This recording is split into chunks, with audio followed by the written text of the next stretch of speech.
ఈరోజు దిన అధ్యాయము ఆదికాండం 22 అధ్యాయం చదువుకుందాం. ఆయా సంగతులు జరిగిన తర్వాత దేవుడు అబ్రహామును పరిశోధించెను. ఎట్లనగా ఆయన అబ్రహామా అని పిలువగా అతడు చిత్తము ప్రభువా అనెను. అప్పుడు ఆయన, నీకు ఒక్కడై ఉన్న నీ కుమారుని అనగా నీవు ప్రేమించు ఇస్సాకును తీసుకొని మోరియా దేశమునకు వెళ్ళి అక్కడ నేను నీతో చెప్పబోవు పర్వతములలో ఒకదాని మీద దహనబలిగా అతన్ని అర్పించమని చెప్పెను. తెల్లవారినప్పుడు అబ్రహాము లేచి తన గాడిదకు గంత కట్టి తన పనివారిలో ఇద్దరిని తన కుమారుడగు ఇస్సాకును వెంటబెట్టుకొని దహనబలి కొరకు కట్టెలు చీల్చి లేచి దేవుడు తనతో చెప్పిన చోటికి వెళ్ళెను. మూడవ నాడు అబ్రహాము కన్నులెత్తి దూరం నుండి ఆ చోటు చూచి తన పనివారితో, మీరు గాడిదతో ఇక్కడే ఉండుడి, నేనును ఈ చిన్నవాడును అక్కడికి వెళ్ళి దేవునికి మ్రొక్కి మరలా మీ యొద్దకు వచ్చేదామని చెప్పి దహనబలికి కట్టెలు తీసుకొని తన కుమారుడగు ఇస్సాకు మీద పెట్టి తన చేతితో నిప్పును కత్తిని పట్టుకొని పోయెను. వారిద్దరూ కూడి వెళ్చుండగా ఇస్సాకు తన తండ్రి అయిన అబ్రహాంతో, నా తండ్రి అని పిలిచెను. అందుకతడు, ఏమి నా కుమారుడా అనెను. అప్పుడతడు, నిప్పును కట్టెలను ఉన్నవి కానీ దహనబలికి గొర్రెపిల్ల ఏది అని అడుగగా అబ్రహాము, నా కుమారుడా, దేవుడే దహనబలికి గొర్రెపిల్లను చూచుకొనునని చెప్పెను. అలాగూ వారిద్దరు కూడి వెళ్ళి దేవుడు అతనితో చెప్పిన చోటికి వచ్చినప్పుడు అబ్రహాము అక్కడ బలిపీఠమును కట్టి కట్టెలు చక్కగా పేర్చి తన కుమారుడగు ఇస్సాకును బంధించి ఆ పీఠము పైనున్న కట్టెల మీద ఉంచెను.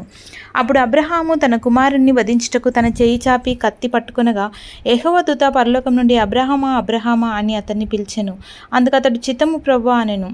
అప్పుడు ఆయన, ఆ చిన్నవాని మీద చేయి వేయకము, అతన్నేమీ చేయకము, నీకు ఒకడై ఉన్న నీ కుమారుని నాకియ్య వెనుదీయలేదు గనుక నీవు దేవునికి భయపడువాడవని ఇందువలన నాకు కనబడుచున్నదనెను. అప్పుడు అబ్రహాము కనులెత్తి చూడగా పొదలో కొమ్ములు తగులుకొని ఉన్న ఒక పొట్టేలు వెనుక తట్టున కనబడెను. అబ్రహాము వెళ్ళి ఆ పొట్టేలును పట్టుకొని తన కుమారునికి మారుగా పెట్టి దహనబలిగా అర్పించెను. అబ్రహాము ఆ చోటికి యెహోవా ఈరే అని పేరు పెట్టెను. అందుచేత యెహోవా పర్వతము మీద చూచుకొనును అని నేటి వరకు చెప్పబడును. యెహోవా దూత రెండవ మారు పరలోకం నుండి అబ్రహామును పిలిచి ఇట్లనెను, నీకు ఒక్కడై ఉన్న నీ కుమారుణ్ణి ఇయ్య వెనుక తీయలేదు. ఈ కార్యము చేసినందున నేను నిన్ను ఆశీర్వదించి ఆకాశ నక్షత్రముల వలెను సముద్ర తీరమందలి ఇసుక వలెను నీ సంతానమును నిశ్చయంగా విస్తరింపజేసేదను. నీ సంతతి వారు తమ శత్రువుల గవిని స్వాధీనపరచుకొందురు. మరియు నీవు నా మాట వినినందున భూలోకంలోని జనములన్నీ నీ సంతానము వలన ఆశీర్వదింపబడును. నా తోడని ప్రమాణము చేసి ఉన్నానని యెహోవా సెలవిచ్చెననెను.